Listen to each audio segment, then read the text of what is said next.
being nice. Is being nice the best way to talk to people, the most effective way to talk about what's happening to the animals and veganism? Should we always be nice? To strangers, yes, but to family, no. Brutal. I love that. Okay. What do we mix? Let me define. Okay.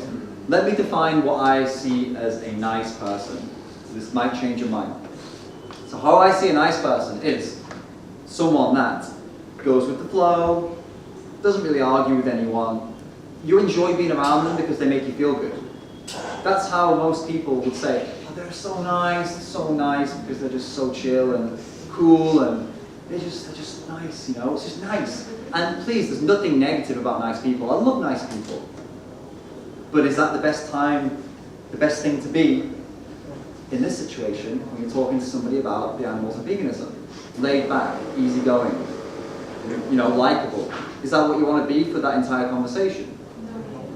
I don't think so. I don't think so, man. I think at the beginning of the conversation, absolutely. That's rapport building. That's the start, and that's what we talked about earlier. Open questions like how do you feel, rapport, kind of nice, being nice, like open, trying to learn about them. But there will come a time in the conversation when it's time to get a bit dark. All right, and sometimes it can be right at the beginning. Sometimes you might just have a nice chat with someone, and then it switches to that. Depends on the person, which, you know, this is what you're getting at. It depends on the person. You know, I've had entire conversations with people about, I don't know, about the weather and stuff like that, and sometimes we've just got chatting, and then we've slowly moved in, and then it's gone boom, you know, the darkness came, but it has to come. And so why are we going to talk about negative emotions here? Now, you by default, as humans, again, I did it again, we by default, because I'm a human too, by the way, we by default as humans, we have been trained and indoctrinated by our parents to be kind always. I say indoctrinated, that's negative, isn't it? But we've been brought up well. Anyone in here who's had their parents, you know, give them try and give you a really good upbringing, has been told you should be kind to others. It's clear, isn't it? Like, you know, I doubt any of your parents said the opposite. You should be mean to others. You should abuse everybody. No, I really doubt that. If that's the case, I'm so sorry. And if you're one of these people that enjoys being mean to people, then I'm even more sorry, because that really sucks. But I'd assume that no one in here is that. I assume anyone like that has just got inner pain. You know? But anyway, let's move on. Let's not move on. Let's stay here. Let's not let me get sidetracked again. All right. So negative emotions. So because of this default setting we have, we find it hard to make people upset because we're told you shouldn't upset people. If you upset someone, you're a bad person. So we find it hard. It's against the fibre of your nature to upset someone. But I'm here to tell you, I'm sorry, you have to do it. You have to get comfortable with upsetting people. Because it's not really you that's upsetting them, it's what's happening that's upset them. You're the messenger, fine. But the content is what is upsetting.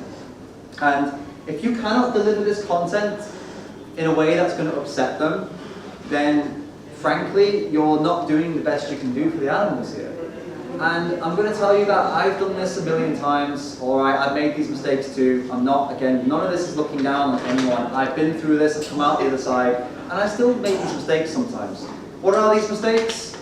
When you're talking to someone about the animals and you nervously try to make it, like, I hate to say the word fun. Has anyone seen this in outreach? A new outreacher, usually somebody who's never done it before, and they kind of make a joke about what's happening. Or they kind of like awkwardly smile. Or they're fidgeting like, yeah, it's the animals, you know, what happens? They're like kind of like casual like this. Has anyone seen that? I've seen it a lot. I've seen it a lot. They're dismissive and you don't really want to accept. You see that it's happening. No, I'm talking about the outreachers here. I'm talking about vegan. The vegan that does this. And it seems weird because you would imagine that I'm talking about the person being spoken to, but I've seen this from vegans too. Because they're nervous.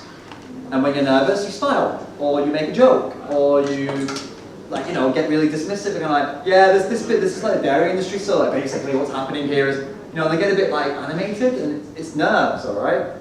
So I'm here to tell you that, like, we need to practice really hard getting these negative messages out without these nervous gives, without these tells, without these awkward smiles and these kind of motion of the hands and, you know, making it kind of interesting or fun. At this point, we need to show them how severe this is by our body language and our tone of voice.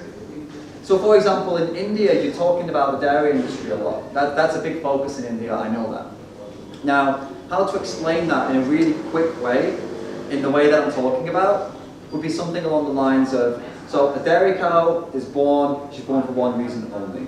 She'll be a slave to the dairy industry. When she has any babies, they'll be taken away from her immediately because the baby wants the milk and we're going to take that milk for ourselves. A lot of the babies actually die from starvation and from sickness from not getting enough nutrition. How do we make her pregnant? There's a few ways. Both of these ways, she'll be tied down by her face, unable to move. If she tries to resist, she'll be beaten. And then a bull will be forced to have sex with her, or they'll do it with their own hands. They'll put one hand inside her anus to get the cervix, and they'll put another one with a needle inside her vagina, all the while she's tied up and beaten.